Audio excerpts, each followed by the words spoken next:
بسم اللہ الرحمن الرحیم۔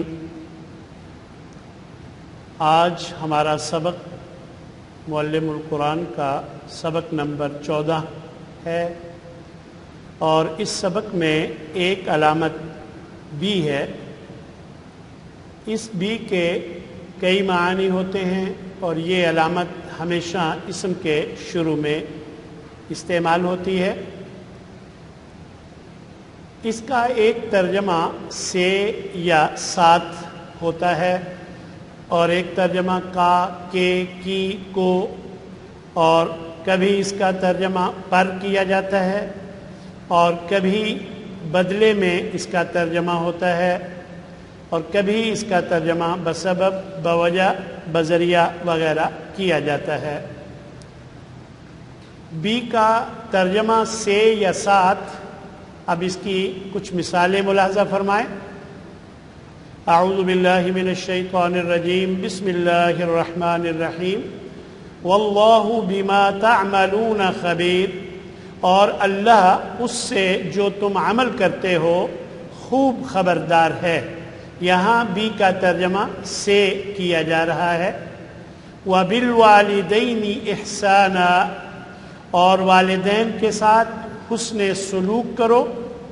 یہاں بھی کا ترجمہ ساتھ کیا جا رہا ہے۔ نزل الکتاب بالحق، اس نے کتاب اتاری حق کے ساتھ۔ تو یہاں پر آپ نے بی کا ترجمہ سے یا ساتھ ملاحظہ فرمایا۔ اب بی کا ترجمہ کبھی پر بھی ہوتا ہے، یہ بھی ملاحظہ فرمائیں۔ آمنا باللہ وبالیوم الآخر، ہم اللہ پر ایمان لائے اور آخرت پر ایمان لائے۔ آمنا باللہ، ہم ایمان لائے اللہ پر، وبالیوم الآخر، اور آخرت کے دن پر۔ اسی طرح بی کا ترجمہ کا، کے، کی، کو وغیرہ بھی ہوتا ہے، ملاحظہ فرمائیں۔ واللہ محیط بالکافرین، اور اللہ گھیرنے والا ہے سب کافروں کو۔ یہاں بھی کا ترجمہ کو کیا جا رہا ہے۔ وَيَأْمُرُونَ بِالْمَعْرُوفِ، اور وہ سب حکم دیتے ہیں نیکی کا۔ أَلَيْسَ اللَّهُ بِأَعْلَمَ بِالشَّاكِرِينَ، کیا اللہ شکر کرنے والوں کو خوب جاننے والا نہیں؟ تو یہاں بھی کا ترجمہ کو کیا جا رہا ہے۔ اسی طرح کبھی بھی کا ترجمہ بسبب، بوجہ، بذریعہ وغیرہ بھی ہوتا ہے۔ مثلا وَلَهُمْ عَذَابٌ أَلِيمٌ بِمَا كَانُوا يَكْذِبُونَ، اور ان کے لیے دردناک عذاب ہے اس وجہ سے جو انہوں نے جھٹلایا، اس وجہ سے جو وہ جھوٹ بولا کرتے تھے۔ بی کا ترجمہ کبھی بدلہ بھی ہوتا ہے۔ مثلا وَيَشْتَرُونَ بِهِ ثَمَنًا قَلِيلًا، اور وہ مول لیتے ہیں اس کے بدلے معمولی قیمت۔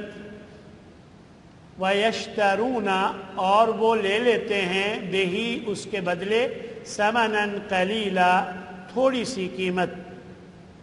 أولئك الذين اشتروا الضلالة بالهدى والعذاب بالمغفرة، یہ وہ لوگ ہیں جنہوں نے خرید لیا گمراہی کو ہدایت کے بدلے، والعذاب بالمغفرة، اور عذاب کو مغفرت کے بدلے۔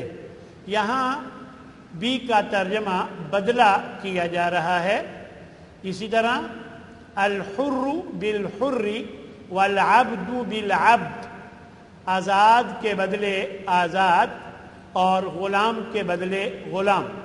یہ بات اللہ تبارک و تعالی نے اس لیے بیان فرمائی ہے کہ اس دور میں جب کوئی کسی کو قتل کر دیتا تھا تو وہ آزاد آدمی ہوتا جسے قتل کیا گیا ہوتا، تو وہ اس کے بدلے میں جب اسے قتل کرنا چاہتے تو وہ اپنا غلام پیش کر دیتا، کہتا کہ میرے بدلے تم میرا غلام قتل کر دو.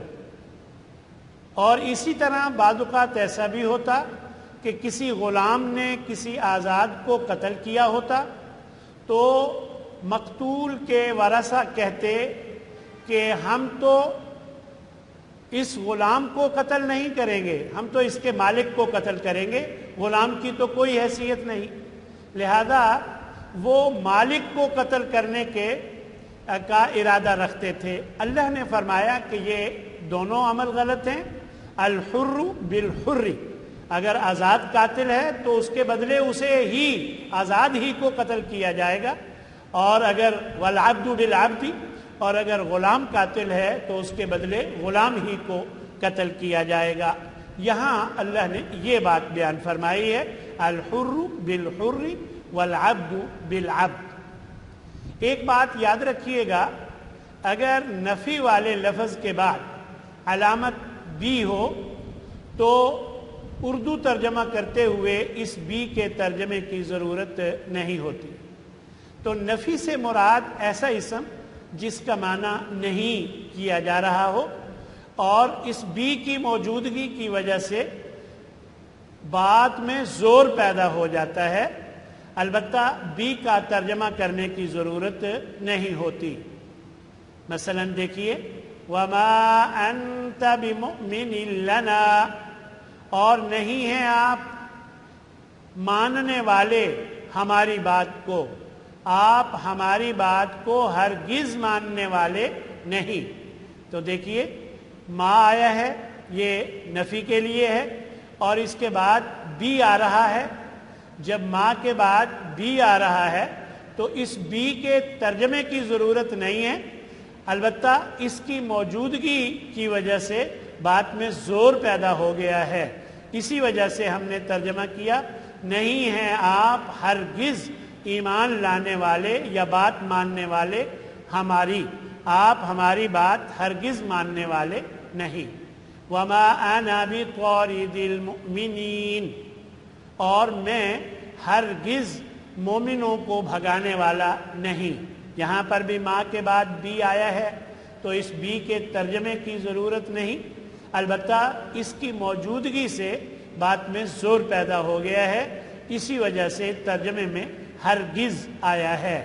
وَمَا هُمْ بِخَارِجِينَ مِنَ النَّارِ، اور نہیں ہیں وہ ہرگز نکلنے والے آگ سے، یعنی وہ آگ سے ہرگز نکلنے والے نہیں. تو یہ ہرگز میں نے کیوں کہا؟ کیونکہ حرف نفی کے بعد ما کے بعد بی آیا ہے، اور اس بی کے ترجمے کی ضرورت نہیں، البتہ اس کی موجودگی کی وجہ سے بات میں زور پیدا ہو گیا ہے. وَمَا هُمْ بِمُؤْمِنِينَ، اور نہیں ہیں وہ ہرگز ایمان لانے والے. سبق کا خلاصہ ملاحظہ فرمائیں. ہم نے اس سبق میں ایک ہی علامت پڑھی ہے اور وہ ہے بی. اس کا ترجمہ کبھی سے یا ساتھ کیا جاتا ہے، کبھی اس کا ترجمہ کا، کی، کے، کو میں سے کوئی ہوتا ہے، کبھی پر ترجمہ کیا جاتا ہے، کبھی بسبب، بوجہ، بذریعہ، اور کبھی اس کا ترجمہ بدلے میں کیا جاتا ہے. اور ایک بات اور یاد رکھیے کہ نفی والے حرف کے بعد جب بھی علامت بی آئے تو بی کے ترجمہ کرنے کی ضرورت نہیں ہوتی، البتہ اس سے بات میں زور پیدا ہو جاتا ہے، تاکید کا مفہوم شامل ہو جاتا ہے. الحمدللہ ہمارا یہ سبق نمبر 14 مکمل ہو گیا. اب انشاءاللہ چھوٹا سا وقفہ ہوگا، اس کے بعد ہم قرآن مجید کا ترجمہ پڑھیں گے.